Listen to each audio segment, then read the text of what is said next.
Over 50 peasant farmers in Kyekyewere in the eastern region face distress as illegal sand winners forcibly take over and destroy their farmlands.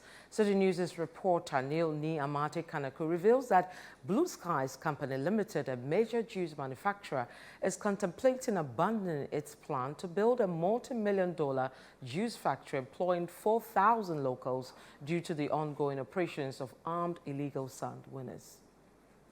Illegal sand winning activities, originally within Nsawam and Adeso, have now encroached upon the Ayenswano district near Suhum. Last year, these activities caused fatal clashes in Nsawam, Adwajiri, Adeso, Asikesu, and other farming communities in the region. The sand winners, supported by land guards armed with machetes and pump-action guns, spread terror among farmers, driving them away from their lands and livelihoods.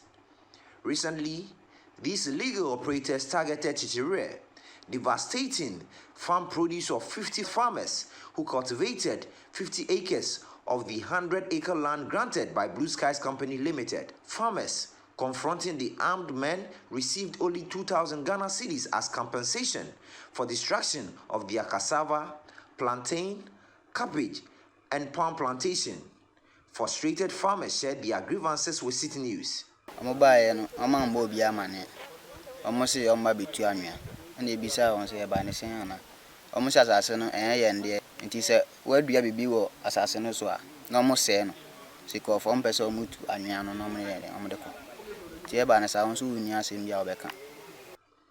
Blue Skies Company Limited expressed serious concern about the extensive destruction and urged the Inspector General of Police, Dr. George Ekufu Dampare, to investigate and apprehend the illegal sand winners and their land guards. Head of Corporate Affairs at Blue Skies Company Limited, Alistair Dimate, throws more light on the situation. A few weeks back, we observed some few activities in this area. And sadly, we came back and saw that this level of devastation, in fact, it's 100-acre land. About 50% of the land has been destroyed, as you can see, by some faceless people who are not ashamed. And I don't know what is motivating them to do this. But thankfully, we have reported this to the police. We hope that we'll be able to work with them in the traditional leadership to bring justice to ensure that this thing does not happen again, because the focus of the business is to develop this area, create a biodiversity that would be second to none. And you can see we have planted trees. We've brought in different trees, some exotic species of trees into this area to plant them, basically to protect the biodiversity. They have destroyed everything. Over 350 trees planted. So far, we are left with 2. Some 50 farmers were given an opportunity in the interim to be farming on the land. They've driven them away. They've beaten some of them up. A farmer who is doing fish farming has been sacked from this place. And we cannot live in a country like this. And that's why we are hoping that the law enforcement agencies will do their best. Blue Skies emphasized the uncertainty surrounding the construction of an ultra-modern fruit and juice factory, which could provide jobs for over 4,000 residents, citing a negative impact on investor confidence. And this is a project we are undertaking. If I'm not mistaken, we are investing about £25 million in this project to create jobs for over 4,000 people in this area.